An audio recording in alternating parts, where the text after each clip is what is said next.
నమస్తే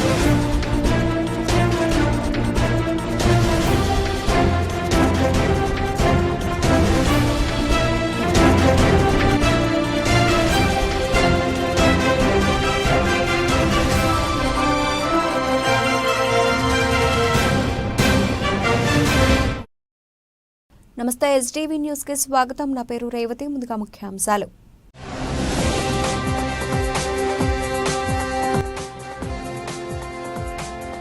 జమిలీ ఎన్నికలకు సిపిఐ వ్యతిరేకం స్పష్టం చేసిన సిపిఐ ప్రధాన కార్యదర్శి డి రాజా.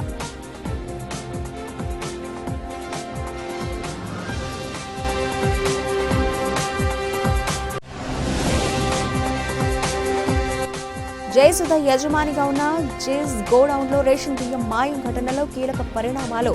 తప్పు చేసిన వారికి శిక్ష తప్పదంటున్న రాష్ట్ర పౌర సరఫరాల శాఖ మంత్రి నాదెండ్ల మనోహర్.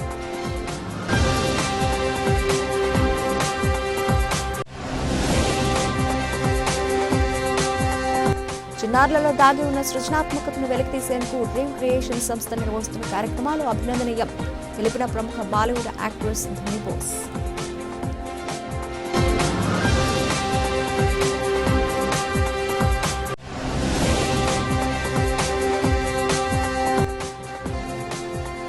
ప్రజలకు మౌలిక సదుపాయాలు కల్పించడంలో గత వైసీపీ ప్రభుత్వం పూర్తిగా విఫలమైంది ఆరోపించిన విజయవాడ తూర్పు ఎమ్మెల్యే గద్దె రామ్మోహన్.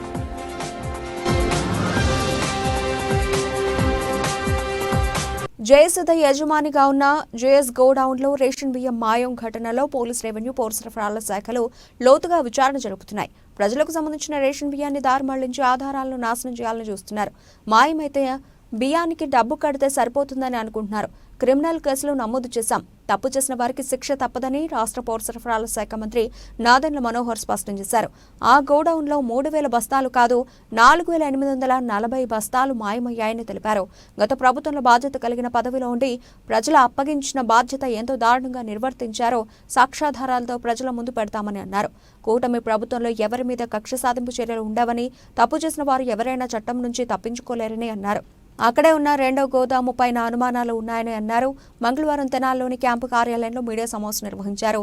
ఈ సందర్భంగా మంత్రి నాదెండ్ల మాట్లాడుతూ పౌర సరఫరాల శాఖ రైతుల నుంచి ధాన్యం కొనుగోలు చేసిన తర్వాత రాష్ట్రంలోని 1,300 రైస్ మిల్లులకు అందించి బియ్యంగా మారుస్తాం. ఆ బియ్యాన్ని రాష్ట్రంలోని 104 గోడౌన్లలో భద్రపరుస్తాం. ఇక్కడ నిల్వ చేసిన బియ్యాన్ని రేషన్ కార్డుదారులకు, అంగన్వాడీ కేంద్రాలకు, సాంఘిక సంక్షేమ హాస్టళ్లకు సరఫరా చేస్తామని తెలిపారు. పౌర సరఫరాల శాఖలో సంస్కరణలు తీసుకురావాలని నవంబర్ 26న civil supplies MD Manazir Jeelani IAS warehouse management system అనే సాఫ్ట్వేర్ తీసుకొచ్చారు. దీని ద్వారా ఏ గోడౌన్లో ఎంత స్టాక్ ఉంది, ఏ గోడౌన్లో ఎంత స్టాక్ భద్రపరచాలి, వచ్చే సీజన్లో ఎంతవరకు ధాన్యం కొనుగోలు చేయాలి వంటి సమాచారం పొందుపరిచే విధంగా ఈ సాఫ్ట్వేర్ రూపొందించారు. అదే రోజు గోడౌన్ యజమానులకు, వాళ్ళ మేనేజర్లు, పౌర సరఫరాల శాఖ అధికారులకు ఆన్లైన్లో ట్రైనింగ్ ఇచ్చారు. ఏ విధంగా తనిఖీలు చేసి ఆన్లైన్లో నమోదు చేయాలో శిక్షణ ఇచ్చారు. నవంబర్ 27వ తేదీన తమ గోదాముల్లో స్టాక్స్ తగ్గిందని, 3,000 బ్యాగుల రేషన్ బియ్యం షార్టేజ్ కనబడుతోందని, వేబ్రిడ్జ్లో పొరపాటు వల్ల ఇలా జరిగిందని జేఎస్ గోడౌన్ వారు లేఖ రాశారు. గోడౌన్లో మాయమైన బియ్యానికి ఎంత విలువైతే అంత డబ్బులు చెల్లిస్తామని లేఖలో పేర్కొన్నారు. అందరికీ నమస్కారం అండి. రాష్ట్రంలో కూటమి ప్రభుత్వం ఏర్పాటైన తర్వాత గత ప్రభుత్వంలో వ్యవస్థల్ని ఏ విధంగా దుర్వినియోగం చేశారో, స్వలాభం కోసం ప్రభుత్వ ఆస్తిని, ప్రజల ఆస్తుల్ని ఏ విధంగా కొంతమంది ఊహించని విధంగా, రాజకీయాల్లో అసలు ఇటువంటి సంఘటనలు జరుగుతాయా కూడా అనే ఒక అనుమానం వచ్చే విధంగా అనేక సంచలనమైన విషయాలు పుంఖాలుగా మీడియాలోనూ, క్షేత్రస్థాయిలో ఉన్న వాస్తవాలు ప్రతి ఒక్కరు కూడా చూస్తూ ఆశ్చర్యపోతూనే ఉన్నారు. ఆ తరుణంలో గౌరవ ముఖ్యమంత్రి గారు చంద్రబాబు నాయుడు గారు, అదేవిధంగా గౌరవ ఉప ముఖ్యమంత్రి గారు పవన్ కళ్యాణ్ గారు చాలా నిజాయితీగా ఉండాలి, ప్రజలు మన పైన ఒక అద్భుతమైన బాధ్యత అప్పచెప్పారు, ఒక ప్రక్షాళన కోసం, సమాజంలో ఒక మార్పు కోసం ఒక మంచి ప్రభుత్వం కోరారు ప్రజలు. దానికి అనుగుణంగా మనం మంచి పరిపాలన అందించి ఎక్కడ కూడా కక్ష సాధింపు చర్యలు లేకుండా మనం పరిపాలించాలనేది పదే పదే మా నాయకులు చెప్పుకుంటూనే వచ్చారు. అందులో భాగంగా పౌర సరఫరాల శాఖ నుంచి క్షేత్రస్థాయిలో జరుగుతున్న అవినీతి, ప్రత్యేకంగా గత 5 సంవత్సరాల్లో వాళ్ళు చేసిన కొన్ని కార్యక్రమాలపైన దృష్టి పెట్టి రాష్ట్ర వ్యాప్తంగా కొన్ని సంస్కరణలు తీసుకురావడం అనేది జరుగుతూ ఉంది.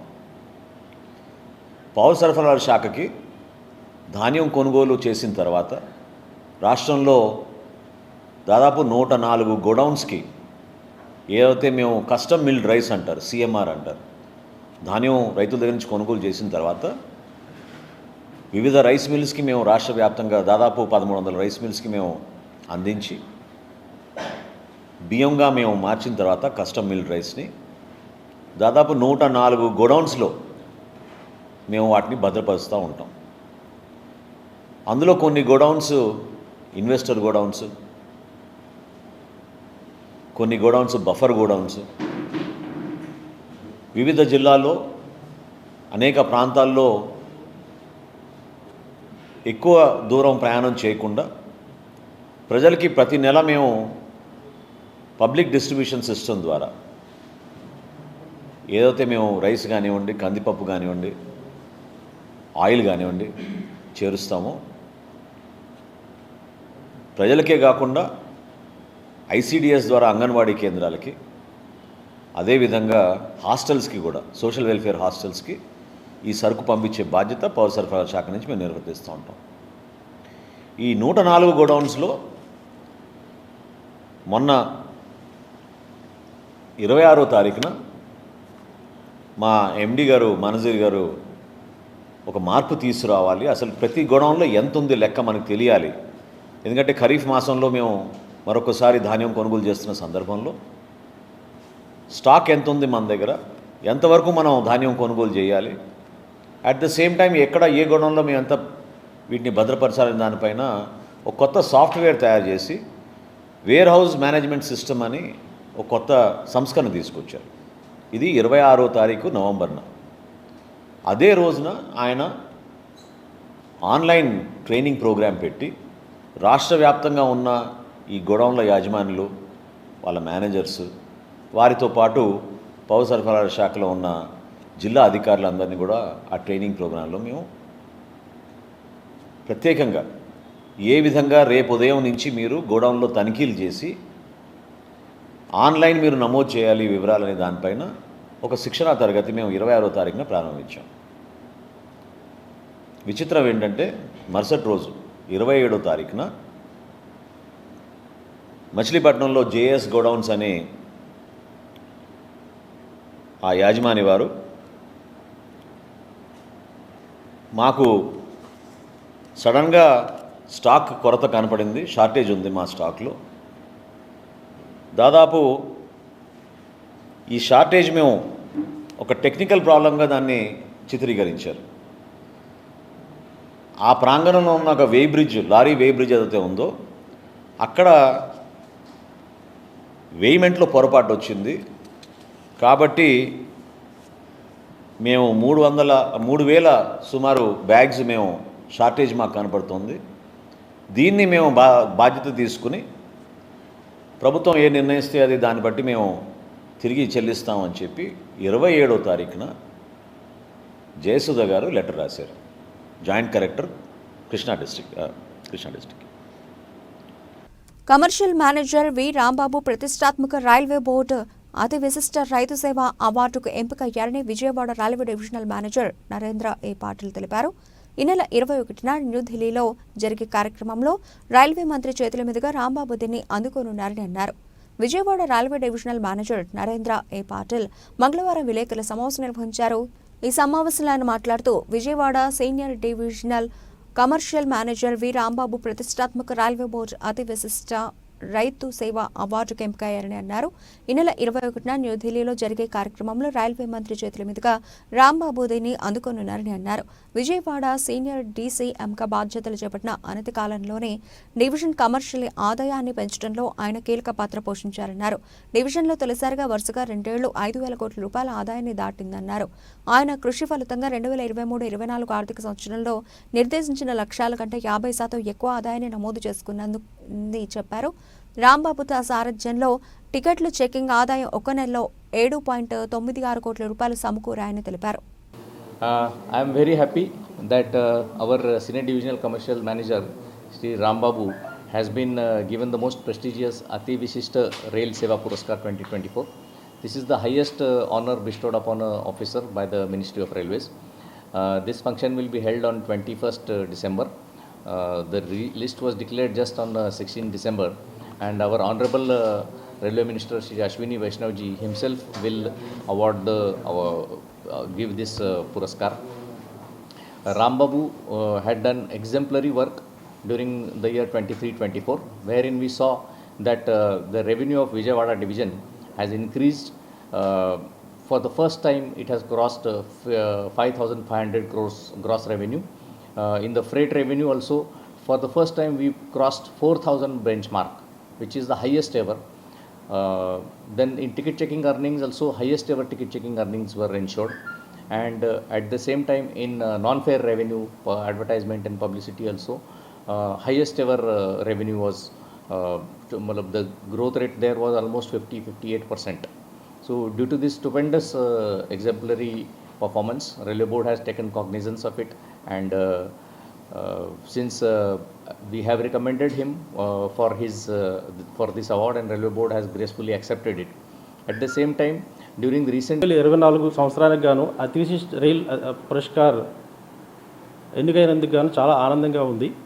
ఇది వ్యక్తిగత గుర్తింపు కంటే కూడా రైల్వేలో ప్రయాణికులు సురక్షితంగా ప్రయాణం చేయాలి, వాళ్ళకు కల్పించేటువంటి సౌకర్యాలన్నీ కూడా ఎలాంటి లోటుపాట్లు లేకుండా చూడాలి, రైల్వేకి ఆదాయాన్ని పెంచాలి, తద్వారా రైల్వేలు అభివృద్ధి చెందాలనేటువంటి కాంక్షతో పనిచేసేటువంటి వ్యక్తుల సమూహానికి వచ్చిన గుర్తింపుగా నేను భావిస్తున్నాను.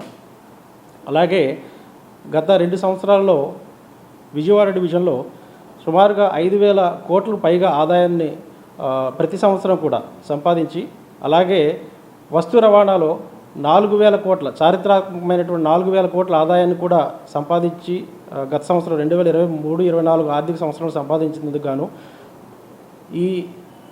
ఈ గౌరవం మా వాణిజ్య విభాగానికి చెందుతుందనేటువంటిది నా అభిప్రాయం. అలాగే టికెట్ చెకింగ్లోను నాన్ ఫేర్ రెవెన్యూలో కూడా గత 2 సంవత్సరాల్లో ఇంతకుముందు ఎన్నడూ లేనంత విధంగా 50% పైగా అభివృద్ధి అనేటువంటిది మేము సాధించడం జరిగింది.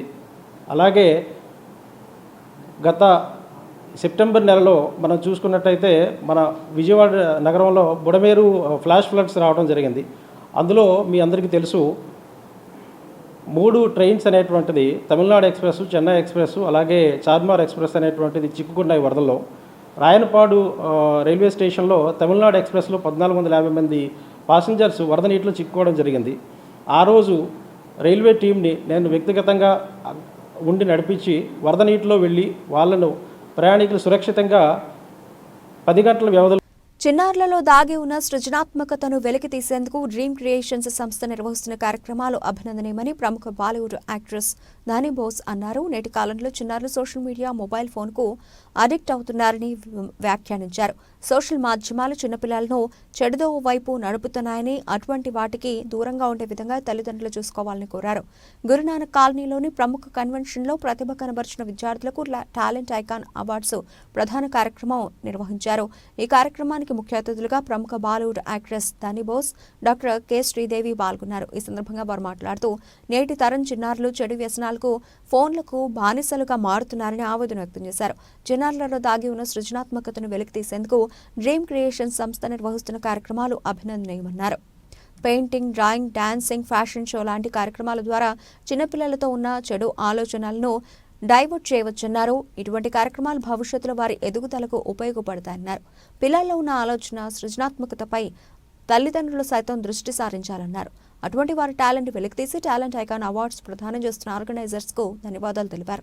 రాష్ట్రంలో ప్రతిభ గల విద్యార్థులు అనేక మంది ఉన్నారని, వారిలో ఉన్న ప్రతిభను వెలికితీస్తే రాష్ట్ర అభివృద్ధికి సైతం దోహదపడతాయన్నారు.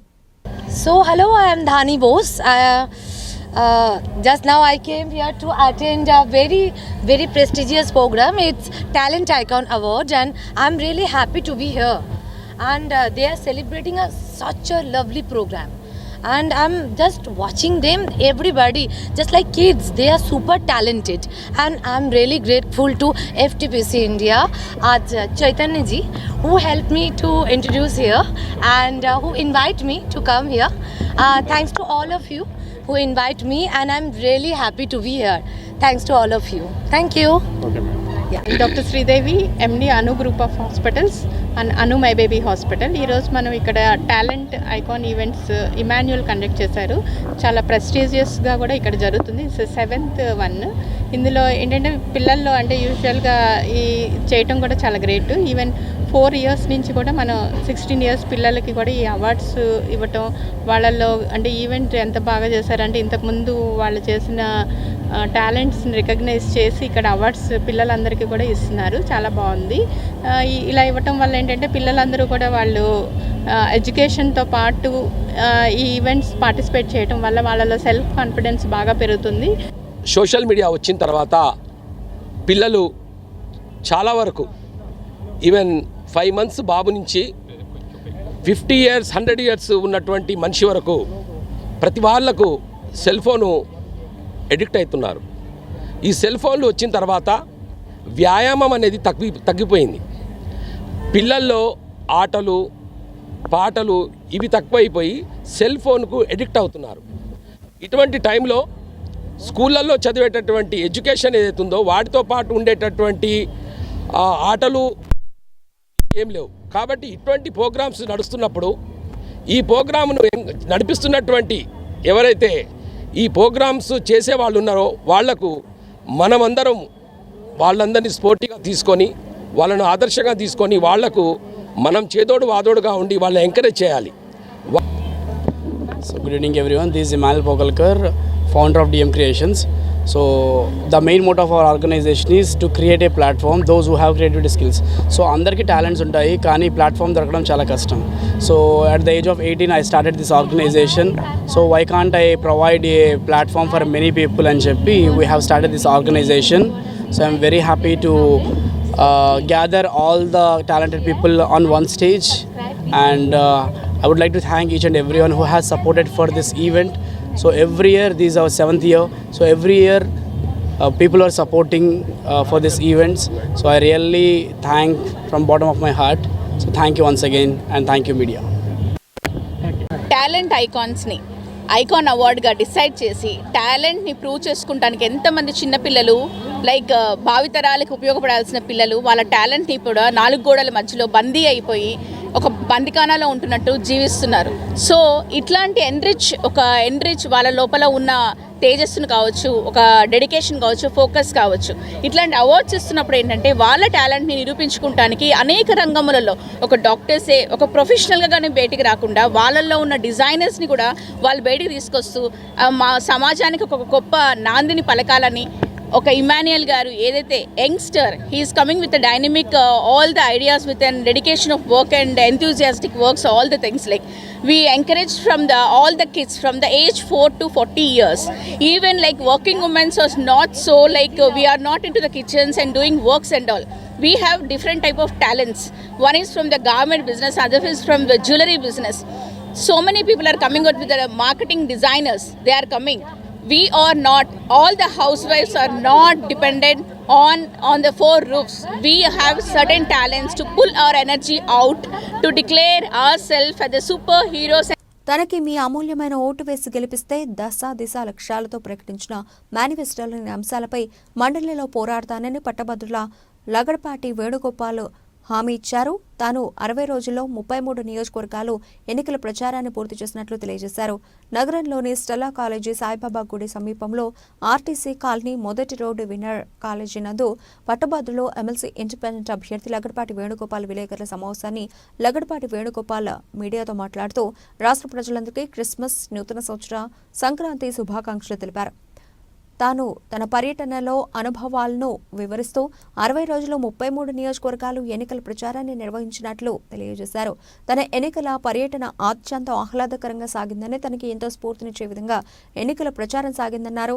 తనకు మీ అమూల్యమైన ఓటు వేసి గెలిపిస్తే దశ లక్ష్యాలతో ప్రకటించిన మేనిఫెస్టోలోని అంశాలపై శాసనమండలిలో పోరాడుతానని లగడపాటి వేణుగోపాల్ హామీ ఇచ్చారు. ఈ సమావేశంలో winners academy director Mujeer, English lecturer Harikrishna తదితరులు పాల్గొన్నారు.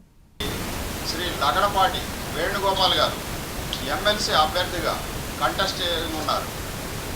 అతనికి మన కోఆపరేషన్ తోడ్పాటును అందించి గెలిపించవలసిందిగా నేను ప్రార్థిస్తున్నాను. పైగా నేను ఎందుకు లగడపాటి వేణుగోపాల్ గారిని సపోర్ట్ చేస్తున్నాను అనేది కూడా 2 మాటలు చెప్పదలుచుకున్నాను. కారణం ఏంటంటే ఇప్పటి వరకు ఎన్నో ఎన్నికలు జరిగాయి. ఈ ఎన్నికల్లో ఏదో ఒక పార్టీకో ఏదో ఒక వ్యక్తికో ఓటు వేయడం ఆనవాయితీ అయిపోయింది. తప్పనిసరి పరిస్థితుల్లో ఉన్న ఆప్షన్స్లో ఏదో ఒకటి ఎంచుకొని ఓటు వేయడం అనేది జరుగుతుంది. కానీ ఈసారి ఒక మంచి వ్యక్తికి ఈ పట్టభద్రులకు సంబంధించినటువంటి సమస్యలు ఏవైతే ఉన్నాయో ఆ సమస్యలపై మంచి అవగాహన, పట్టు ఉన్నటువంటి లగడపాటి వేణుగోపాల్ గారికి మనం ఓటు వేసి సమర్థించడం వల్ల మనం మన ప్రజాస్వామ్యాన్ని గౌరవించినట్లు, దానికి తగ్గట్టుగా ఒక మంచి వ్యక్తిని గెలిపించుకున్నట్లు అవుతుందని చెప్పి నేను సపోర్ట్ చేయడం జరుగుతుంది. ఇలాంటి వ్యక్తికి ఇప్పుడు ఓటు వేయకపోతే మనం తప్పు చేసిన వాళ్ళగా నేను భావిస్తూ ఉన్నాను. అలాంటి మంచి వ్యక్తికి ఓటు వేయడం ద్వారా మన సమస్యలను పరిష్కరించుకోవచ్చు. అతని ద్వారా మనకు కావాల్సినటువంటి మరికొన్ని సదుపాయాలను పొందవచ్చు. ఆ వ్యక్తికి మనం సపోర్ట్ చేయడం వల్ల మనం ఒక నిజాయితీపరుడైనటువంటి, స్వార్థం లేనటువంటి వ్యక్తికి ఓటు వేశామనే సంతృప్తి కనీసం మిగులుతుంది. ఆ వ్యక్తి గెలుస్తాడా ఓడిపోతాడా అనేది ప్రక్కన ఉంచినట్లయితే మనం ఒక మంచి వ్యక్తికి ఓటు వేశాము, ఇది చాలు అన్న తృప్తితో మనం ఉండొచ్చు అనేది నా అభిప్రాయం. ఇది 100కి 100% కూడా ఖచ్చితంగా ఇది నిజమైనటువంటి మాట. అది మీరే గ్రహిస్తారు. ఇంతకు ముందు గెలిచినటువంటి వ్యక్తులు ఏం చేశారు పట్టభద్రులకు, ఇప్పుడు ఈ వ్యక్తి గెలిచిన తర్వాత ఏం చేయబోతున్నాడు, ఏం చేస్తారు అనేది మీరు చూస్తారు. ప్రాక్టికల్గా మొట్టమొదట మనం 33 నియోజకవర్గాలు తిరిగే క్రమంలో మనకు కొన్ని సమస్యలు మన ముందుకు వచ్చాయి. మనం మ్యానుఫ్యాక్చర్లో 10 సమస్యలు ప్రస్తావించాం. కానీ ఇంకా కొన్ని సమస్యలు, వాటిలో ఉప సమస్యలు మనకి ముందుకు రావడం అనేది జరిగింది. మొదట మనం మాచర్ల వెళ్తే వచ్చింది, మొదట మనకి ఆడ పరిశ్రమలు ఉన్నాయి, సిమెంట్ ఫ్యాక్టరీలు. దానివల్ల ఫ్యాక్టరీల్లో పనిచేసే ఉద్యోగులకు ఆరోగ్య సమస్యలు రావడం అనేది జరుగుతూ ఉంది. వాటి మీద ఆరోగ్య భద్రత అనేది కలిగించాలి ఈ ఫ్యాక్టరీలో పనిచేసే వాళ్ళకి అనేది ఒక అంశం ముందుకు వచ్చింది. మళ్ళా గురుకులాల్లోకి వెళ్ళాం. మనం గురుకులాల్లోకి వెళ్తే ఏమొచ్చింది, మాకు ఉద్యోగ భద్రత లేదు, అలాగే మా జీతాలు చాలా స్వల్పంగా ఉన్నాయి అని ఇంకో అంశం ముందుకు వచ్చింది. గురుకులాల్లో పనిచేసే గెస్ట్ లెక్చర్స్ పాప వాళ్ళు కోరింది ఎక్కువేమి లేదు. మాకు గురుకులాల్లో పనిచేస్తారు, మాకు ఎంత ఇస్తున్నారు, 21,000 ఇస్తారు టీచర్గా, అయితే 28,000 ఏమైనా లెక్చర్గా ఇస్తారు.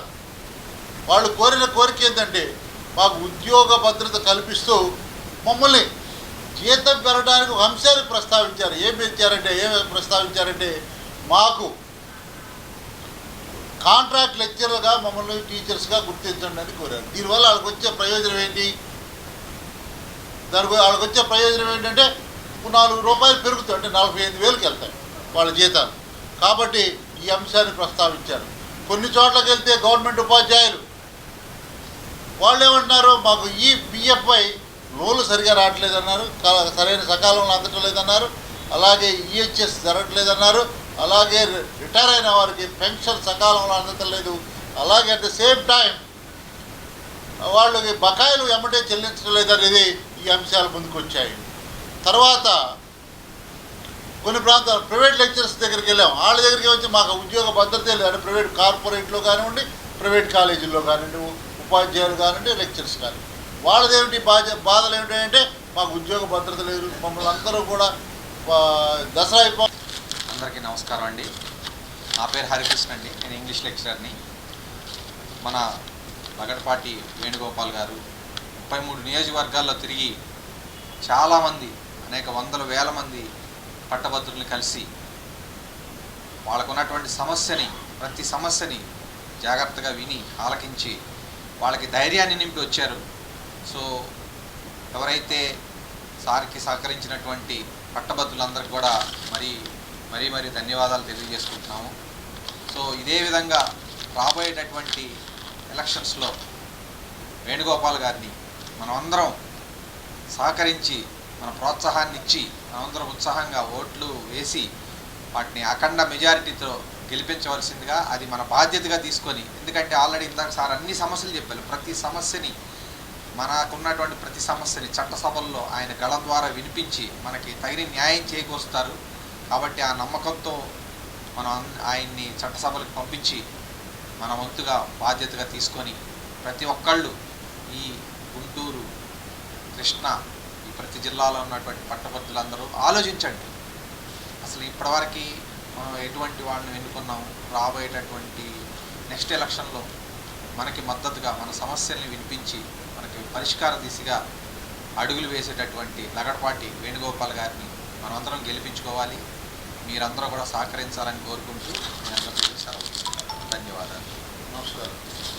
ఇంద్రకీలాద్రిపై దుర్గమ్మ దర్శనం చేసుకునే వృద్ధులు, దివ్యాంగులకు ఇబ్బందులు తొలగించేందుకు సిటీ యూనియన్ బ్యాంక్ అధికారులు 6.88 లక్షల రూపాయల విలువ చేసే బ్యాటరీ కారును మంగళవారం అందజేశారు. ఈ మేరకు కారు తాళాలను ఆ bank regional manager Ramesh Kumar EO రామారావుకు అందించారు. ఈవో మాట్లాడుతూ ఇంద్రకీలాద్రిపై అమ్మవారి దర్శనానికి వచ్చే దివ్యాంగులు, వృద్ధులకు ఇవి ఉపయోగపడతాయన్నారు. అనంతరం సిటీ యూనియన్ బ్యాంక్ భవానీపురం శాఖ అధికారులకు కృతజ్ఞతలు తెలిపారు. బ్రాంచ్ మేనేజర్ హరిహరన్ తదితరులు పాల్గొన్నారు. సిటీ యూనియన్ బ్యాంక్ తరఫున విజయవాడ రీజియన్ 2 రీజన్ రమేష్ కుమార్ ఈ శాండ్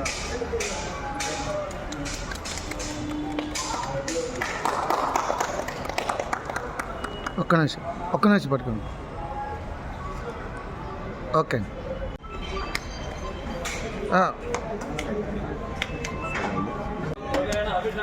వెనకరండి ఇద్దరు ఉన్నా నువ్వు ఇటు వెళ్ళి వెనక నుంచి మాకు కావాలి కదా మీడియాకి.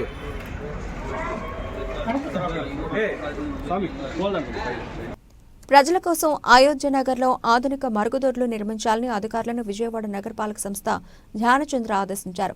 రాఘవేంద్ర థియేటర్ యోగా హాల్ వద్ద ప్రజల కొరకు ఆధునిక వసతులతో మరుగుదొడ్లను నిర్మించాలని సూచించారు.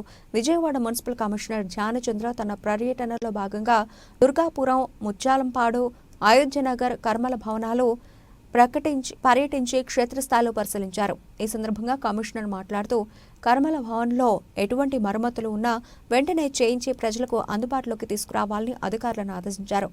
ఏజెన్సీ వారి నిర్వహణలో ఉన్న కర్మల భవనాల నిర్వహణ ఎలా ఉందని పరిశీలించారు. అయోధ్యనగర్లో ఉన్న సామాజిక భవనాన్ని పరిశీలించి ఉన్న మరమ్మతులను త్వరగా చేయాలని ఆదేశించారు. అయోధ్యనగర్ రాఘవేంద్ర థియేటర్ యోగా హాల్ వద్ద ప్రజల కొరకు ఆధునిక వసతులతో మరుగుదొడ్లను నిర్మించాలని ఆదేశించారు. దాని పక్కన గల ఖాళీ స్థలం గమనించి ప్రజలకు ఉపయోగపడేలా ఒక ప్రణాళికతో రావాలని ఇంజనీరింగ్ సిబ్బందిని ఆదేశించారు. ఈ పర్యటనలో estate officer T Srinivas, deputy executive engineers సింధూర, ఈశ్వర్ రెడ్డి తదితరులు పాల్గొన్నారు.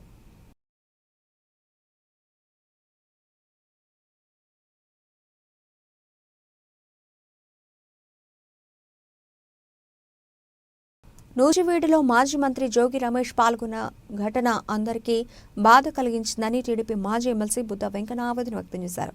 సీఎం చంద్రబాబు ఇంటిపైకి వెళ్లిన వ్యక్తి జోగి రమేష్ అని, నీచంగా దూషణలు చేసి చంద్రబాబుకు బాధ కలిగించిన వ్యక్తి జోగి రమేష్ అని దుయ్యబట్టారు. అటువంటి నాయకుడితో టీడీపీ మంత్రి, నేతలు కలిసి ర్యాలీ చేయడం బాధ కలిగించిందని చెప్పుకొచ్చారు. ఈ విషయమై బుద్ధ వెంకన్న తన కార్యాలయంలో విలేకరుల సమావేశం జరిపారు. ఈ సందర్భంగా ఆయన మాట్లాడుతూ జోగి రమేష్తో వేదిక పంచుకున్న ఘటనతో చంద్రబాబు గుండెల మీద తన్నిన విధంగా ఉందని అన్నారు. తమ నాయకులను నేను ఏమీ అనలేను అని, కానీ అలా జరగకుండా చూసుకోవాల్సిందని తెలిపారు. జోగి రమేష్ను మేము అడ్డుకుని ఉండకపోతే ఆ రోజు చంద్రబాబు ఇంటి గేటును తాకేవాడన్నారు. మేము అడ్డుకున్న సమయంలో పోలీసులు మాపై దాడి చేశారన్నారు. ఆ గలాటాలో తనకు ఊపిరి అందక కింద పడ్డానని, చనిపోతానని అందరూ అనుకున్నారని చెప్పారు. ఆ పక్కనే అప్పుడు గద్దె రామ్మోహన్, ఏలూరు సాంబశివరావు కూడా ఉన్నారని గుర్తు చేశారు. 23 స్థానాల నుంచి మళ్లీ ఈ విజయం అందుకున్నాం అంటే ఒకే ఒక్క నేత చంద్రబాబు వల్లే సాధ్యమైందని వివరించారు. మేమంతా ఆయన అడుగుజాడల్లో నడిచి పనిచేశామని, చంద్రబాబుపై అభిమానంతో మేము పోరాటాలు చేశామన్నారు. నిన్న జోగి రమేష్ ఉదంతం చూసి ఆశ్చర్యపోయానని చెప్పారు. నిన్న నూజివీడులో జరిగిన ఘటన మాత్రం కరెక్ట్ కాదని నొక్కి వక్కాణించారు. ఎలా జరిగినా అక్కడ ఉన్న మీరు బాధ్యత వహించాల్సి ఉందని అన్నారు. నమస్కారం. ఏదైతే నూజివీడు నియోజకవర్గంలో గౌతు లచ్చన్న గారి విగ్రహ ఆవిష్కరణకి జోగి రమేష్ దానికి హాజరవడం, అలాగే జోగి రమేష్ హాజరైన మా పార్టీ చెందినటువంటి నాయకులు, ఈరోజు పెద్ద పెద్ద పొజిషన్లో ఉన్నటువంటి నాయకులు ఆ ఊరేగింపులో జీపు మీద వెళ్ళడం, అలాగే వేదికను పంచుకోవడం అనేది యావత్ రాష్ట్రమే కాదు, ఏదైతే ప్రపంచ దేశాల్లో చంద్రబాబు నాయుడు గారిని అరెస్ట్ చేసినప్పుడు ధర్నాలు, రాస్తారోకోలు చేశారో వాళ్ళందరికీ కూడా మనస్తాపం కలిగించండి. ఎలాగంటే జోగి రమేష్ చంద్రబాబు నాయుడు గారి ఇంటి మీద దాడి చేసి అసెంబ్లీలో ఒక 10-15 మంది చెత్తగాళ్ళందరూ కూడా చంద్రబాబు నాయుడు గారి కుటుంబం గురించి మాట్లాడిన వాళ్ళలో జోగి రమేష్ ఒకడు. చంద్రబాబు నాయుడు గారి గుండెల మీద కొట్టినటువంటి వ్యక్తి జోగి రమేష్. కానీ అలాంటి జోగి రమేష్తో వేదికను పంచుకోవడం అనేది, అలాగే ఊరేగింపులో పంచుకోవడం అనేది మా నాయకులు యావత్ చంద్రబాబు నాయుడు గారిని అభిమానించే వాళ్ళని, తెలుగుదేశం కార్యకర్తలు, నాయకులు, అలాగే నా పేరు బొడుగు గణేష్ అండి. 39-44 కష్ట ఇన్ఛార్జిని. దాదాపు మేము 30 సంవత్సరాల నుంచి ఈ బుద్ధ వెంకన్న గారు, బుద్ధ వెంకన్న అంటే ఫ్లైఓవర్ వెంకన్న, ఈ ఫ్లైఓవర్కి సృష్టికర్త ఎవరంటే బుద్ధ వెంకన్న గారు, వెనక నాగుల మీరా గారు. మేమంతా కూడా ఈ 30 ఏళ్ళ నుంచి వీళ్ళతో పనిచేస్తూ ఉన్నాం సార్. ఈ జోగి రమేష్ అనే వ్యక్తి చంద్రబాబు నాయుడిని తిట్టేటప్పుడు, చంద్రబాబు నాయుడు మీద ఇంటి మీదకి వెళ్ళి రౌడీజం చేసేటప్పుడు గౌడు సంఘం గుర్తు రాలేదండి, బీసీలు గుర్తు రాలేదండి. నీకు ఎవరిచ్చారండి? నీ స్థాయి ఎంత, నువ్వెంత, నీ స్థాయి అంతా నువ్వెంత? అప్పుడు గౌడు సంఘం గుర్తు రాలేదా, బీసీలు గుర్తు రాలేదా? వెళ్ళి నీ ఎవడో చెప్పాడని నువ్వు వెళ్ళి ఇంటి మీద వాళ్ళ ఇంటి మీద తిరగబడి, మేము వెళ్ళి గొడవలాడినా మా మీదకి జనాలను తీసుకొని తిరగబడి నానా బేపాత్యం చేసావు. నువ్వు అనవసరమైన మాటలు ఎందుకు మాట్లాడావు? నువ్వు అర్హుడువా? ఆయన అనవసరంగా చాలాసార్లు తిట్టావు. జోగి రమేష్, మేము గౌడాసమే నీతిగా 30 ఏళ్ళ నుంచి ఈ పార్టీలో ఉన్నాం. నువ్వు మాత్రం చేసిన తప్పు. దయచేసి తెలుగుదేశంలో ఉన్న ప్రతి వ్యక్తి కూడా ఆయన ఎవరన్నా సహకరించినా సరే ఎట్టి మండి పరిస్థితిలో వదిలిపెట్టే పని లేదు అని నేను చెప్తున్నాను సార్. ప్రజలకు మౌలిక సదుపాయాలు కల్పించడంలో గత వైసీపీ ప్రభుత్వం పూర్తిగా విఫలమైందని విజయవాడ తూర్పు ఎమ్మెల్యే గద్దె రామ్మోహన్ ఆరోపించారు. కనీసం డ్రైనేజీలను కూడా సరిచేసిన పరిస్థితులు లేవని, దీంతో వర్షాలు వచ్చినప్పుడు కాలనీలు నీట మునిగాయన్నారు. విజయవాడ తూర్పు నియోజకవర్గం 4వ డివిజన్ అంబేద్కర్ కాలనీలో ఎమ్మెల్యే గద్దె రామ్మోహన్ పర్యటించారు. ఈ సందర్భంగా స్థానికులతో సమావేశమై రోడ్లు, డ్రైనేజీలు, ఇతర సమస్యలను అడిగి తెలుసుకున్నారు. కాలనీలోని రోడ్లు, డ్రైనేజీలను పరిశీలించిన అనంతరం మీడియాతో మాట్లాడుతూ గత ప్రభుత్వంలో కనీసం డ్రైనేజీలను కూడా బాగు చేయలేదని, అందువల్లే వర్షాలు పడినప్పుడు కాలనీ నీట మునిగి ప్రజలు ఇబ్బందులు పడ్డారని అన్నారు. కానీ కూటమి ప్రభుత్వం అధికారంలోకి వచ్చిన తర్వాత మౌలిక సదుపాయాలపై ప్రత్యేక దృష్టి సారించామని అన్నారు. డ్రైనేజీ వ్యవస్థను సరిచేయడంతో పాటు రోడ్లను అభివృద్ధి పరిచే విధంగా చర్యలు తీసుకుంటున్నామన్నారు. సీఎం చంద్రబాబు విజన్ 2047తో రాజధాని ప్రాంతాన్ని అభివృద్ధి చేసే దిశగా ముందుకు వెడుతున్నారని చెప్పారు. కార్యక్రమంలో స్థానిక కార్పొరేటర్ జాస్తి సాంబశివరావు, టీడీపీ నేతలు పాల్గొన్నారు.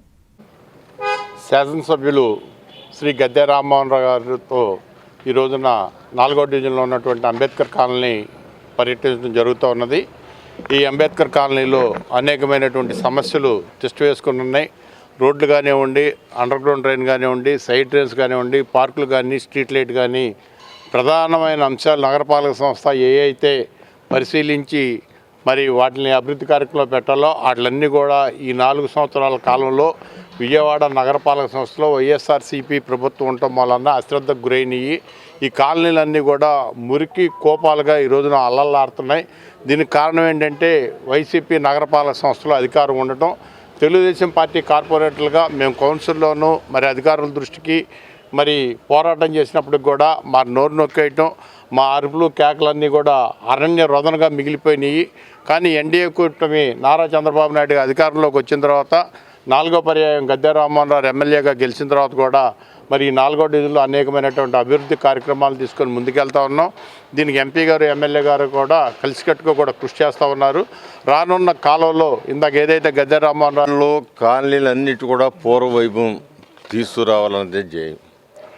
ఒక 5 సంవత్సరాల్లో కాలనీలన్నీ కూడా నీట మునిగేటట్టు చేసింది గత ప్రభుత్వం.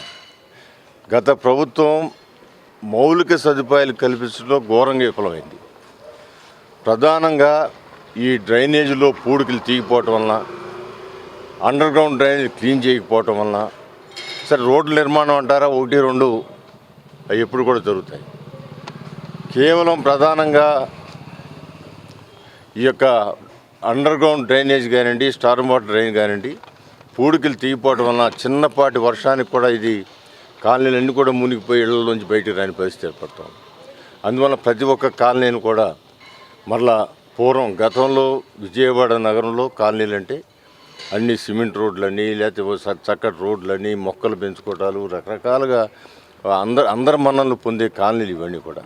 ఇలాంటి కాలనీలకి నిధులు సమకూర్చుకుని విజయవాడ, అమరావతి, గుంటూరు కలిపి ఒక మహానగరంగా తీర్చిదిద్దడానికి నారా చంద్రబాబు నాయుడు గారు ప్లాన్ చేస్తున్నారు. జమిలీ ఎన్నికలకు సిపిఐ వ్యతిరేకమని సిపిఐ ప్రధాన కార్యదర్శి డి రాజా స్పష్టం చేశారు. ఈ మేరకు లా కమిషన్కి రామ్నాథ్ కోవింద్ కమిటీకి సిపిఐ అభ్యంతరాలతో కూడిన నివేదిక సమర్పించినట్లు తెలిపారు. సిపిఐ జాతీయ మహాసభలు 2025 సెప్టెంబర్ 21 నుంచి 25వ తేదీ వరకు చండీగఢ్లో జరగనున్నట్లు వెల్లడించారు. ఈ నెల 26న కాన్పూర్లో సిపిఐ శతవార్షికోత్సవాలు ప్రారంభమవుతాయని తెలిపారు.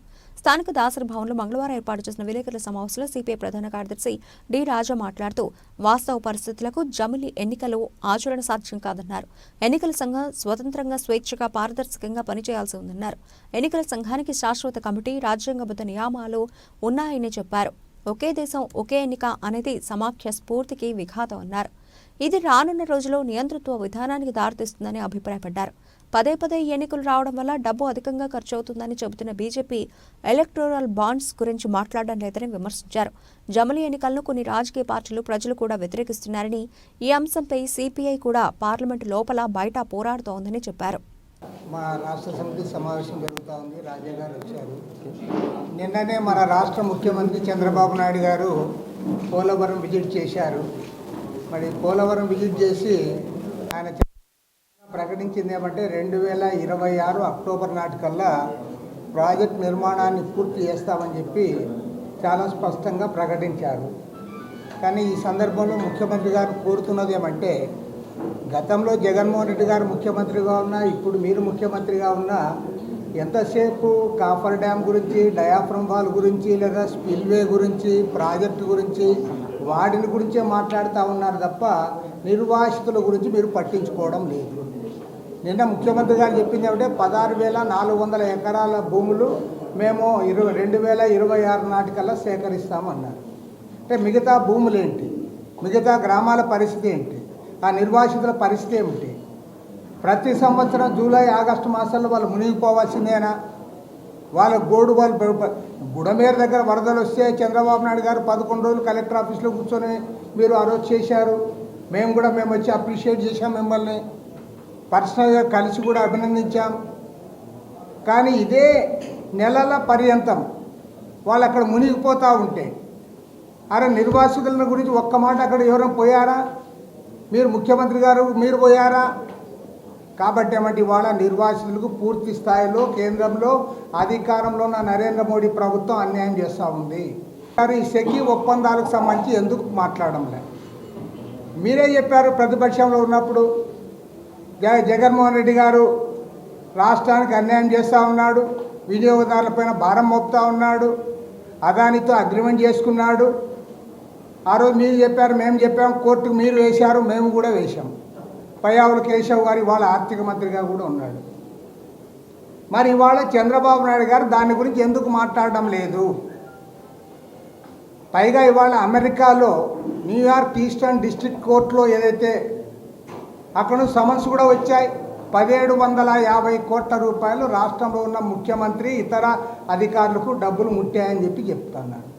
విచారణ చేస్తూ ఉన్నారు. ఇవాళ రాష్ట్ర వ్యాప్తంగా 1,10,000 కోట్ల రూపాయలు రాబోయే 25 సంవత్సరాల కాలంలో విద్యుత్ వినియోగదారులపైన అదనంగా భారం పడబోతున్న విషయం అందరికీ తెలుసు. దానిపైన ముఖ్యమంత్రి గారు మాట్లాడంలే. మాజీ ముఖ్యమంత్రి జగన్మోహన్ రెడ్డి ఏమో నాకు శాలువా కప్పండి, సన్మానం చేయండి, నాకు అవార్డు చేయండి అంటున్నాడు. మొన్న విజయసాయి రెడ్డి గారు అంటారు ఆ ఒప్పందం తప్పైతే రద్దు చేయి నీకు ధైర్యం ఉంటే అంటున్నారు. కాబట్టి నేను చంద్రబాబు నాయుడు గారికి సూటిగా ఒకటి అడుగుతా ఉన్నా, జగన్మోహన్ రెడ్డి గారి హయాంలో జరిగిన ఆ ఒప్పందం కరెక్ట్ అయితే ఆయనకు శాలువా కప్పి సన్మానం చేయి, లేదు అది తప్పైతే దాన్ని రద్దు చేయి. నేను రద్దు చేయను, ఆయనకు శాలువా కప్పను, అదాని గురించి నేను నోరు కూడా ఎత్తలేనంటే ఈ రాష్ట్రానికి ఒక ముఖ్యమంత్రి అవసరమని నేను అడుగుతా ఉన్నా. బులెటిన్ ముగించే ముందు హెడ్లైన్స్ మరోసారి.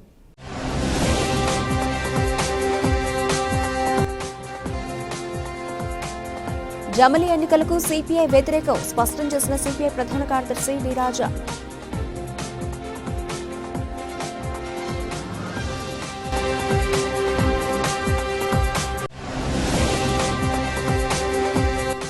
జయసుధ యజమానిగా ఉన్న జేస్ గోడౌన్లో రేషన్ బియ్యం మాయం ఘటనలో కీలక పరిణామాలు. తప్పు చేసిన వారికి శిక్ష తప్పదంటున్న రాష్ట్ర పౌర సరఫరాల శాఖ మంత్రి నాదెళ్ల మనోహర్.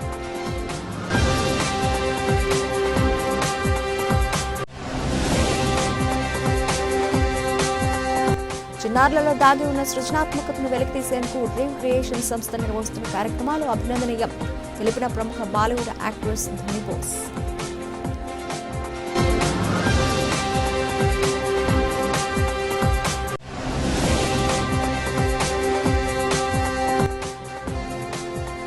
ప్రజలకు మౌలిక సదుపాయాలు కల్పించడంలో గత వైసీపీ ప్రభుత్వం పూర్తిగా విఫలమైంది ఆరోపించిన విజయవాడ తూర్పు ఎమ్మెల్యే గద్దె రామ్మోహన్.